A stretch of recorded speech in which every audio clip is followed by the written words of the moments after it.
Bom, defeito do Scania aqui. Agora lá no painel, ó, sem falha nenhuma, tá? Não tem nenhum tipo de falha.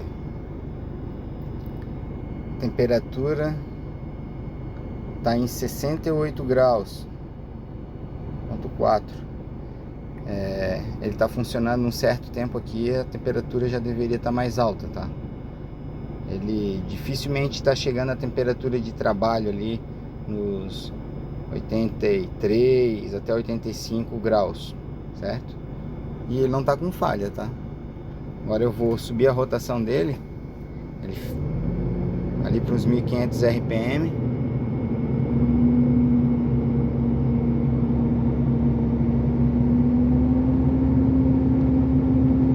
Vou deixar nesses 1500 RPM.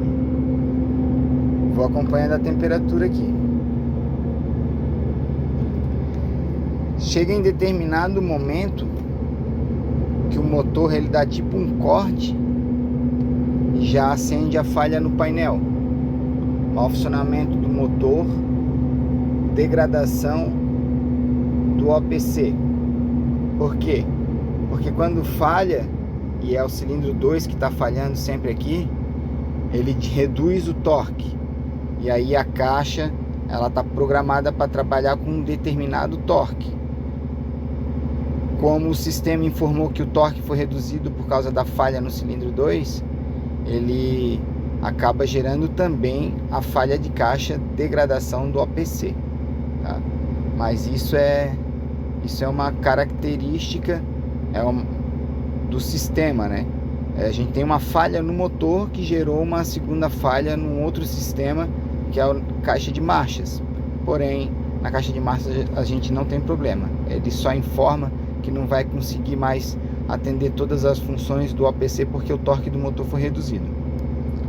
Ó, a temperatura aqui, ó, já baixou para 65. Era para ter subido, né? Então ela vai subindo devagarzinho. Isso daqui tá indo só até uns 72, 73, não passa disso. Isso aqui é um defeito comum na válvula termostática do Scania. Com o passar do tempo ela começa a abrir antes da temperatura de trabalho, que é ali 75, 80 graus. E aí acaba que o motor não atinge a temperatura de trabalho, né? Isso daqui incide em maior consumo de combustível e desgaste prematuro do motor.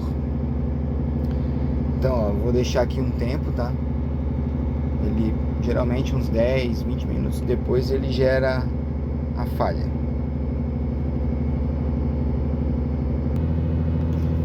Bom, já ficou mais uns minutos aí ligado, subi um pouco a rotação, 1600. Agora que ele chegou a 71 graus, pelo tempo que está aqui, já era para ter alcançado a temperatura de trabalho, tá? Então isso é um defeito na válvula termostática.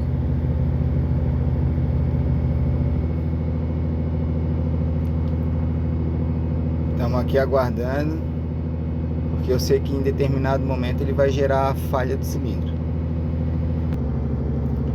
Foi lá, ó, gerou mais alguns minutos e ele gerou a falha. Mau funcionamento do motor e mau funcionamento da caixa de mudanças. A temperatura de trabalho aqui ficou na casa de 74, não está passando disso.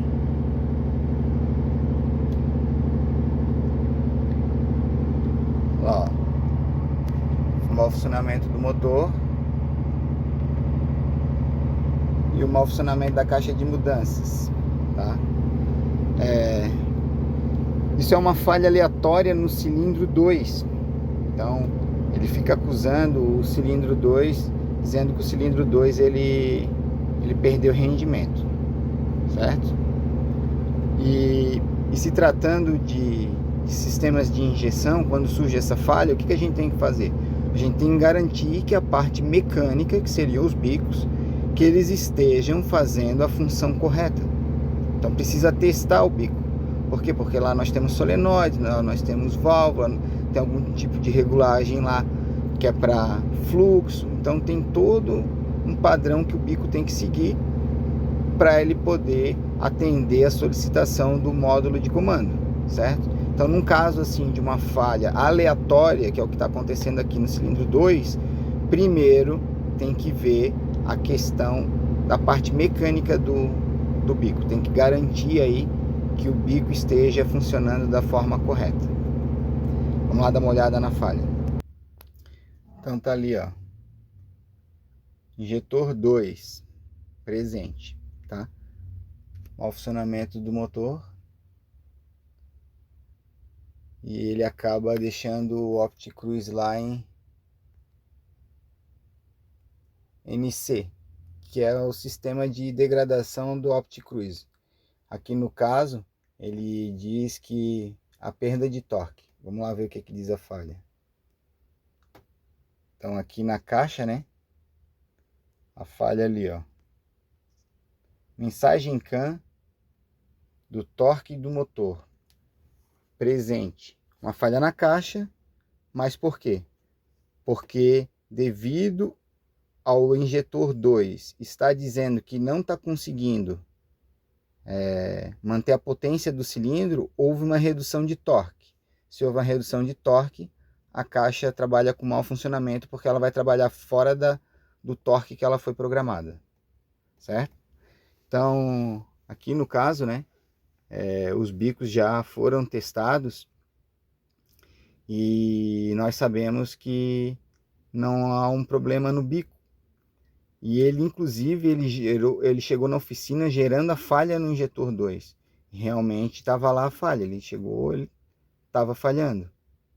Foi feito os bicos, foi testado na oficina e a princípio não acendeu falha nenhuma. E aí ele saiu para trabalhar e gerou de novo falha. Então é uma falha aleatória no cilindro 2, né? Eu já fiz aqui um teste de potência e um teste de compressão de cilindro e não há nada de defeito no cilindro. E até agora aqui, analisando pela característica da falha, é uma falha intermitente. Então agora aqui começa a parte de diagnóstico para garantir toda a integridade da fiação do injetor 2 até o módulo de comando e posteriormente partir para talvez algum possível defeito em módulo, certo? Então depois aqui nós vamos ter a segunda parte dessa informação aqui e aí veremos o que será o problema do veículo.